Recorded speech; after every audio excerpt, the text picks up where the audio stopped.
আমি ১৭০০ শতকের ভারতের সেই কুমার যে বিশ্বের সর্বপ্রথম প্লাস্টিক সার্জারি করেছিল। আর আমি এটা শিখেছিলাম ২৬০০ বছর আগের সুশ্রুত সংহিতা থেকে। টিপু সুলতানের সাথে বিশ্বাসঘাতকতার শাস্তি ছিল একটাই, নাক কেটে দেওয়া।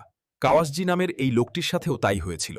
আর যুদ্ধ শেষ হলো, কিন্তু কাওয়াসজির লজ্জা শেষ হলো না। কাটা নাক নিয়ে সে সমাজের সামনে মুখ দেখাতে পারছিল না। ব্রিটিশ ডাক্তার ক্রুসো আর ফিন্ডলে অবাক।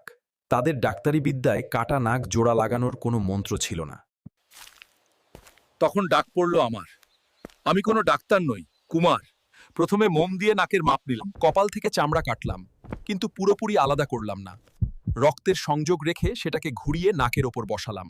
কয়েক সপ্তাহ পর কাওয়াসজি আয়নায় নিজেকে দেখে কেঁদে ফেলল। সে ফিরে পেল তার হারানো সম্মান।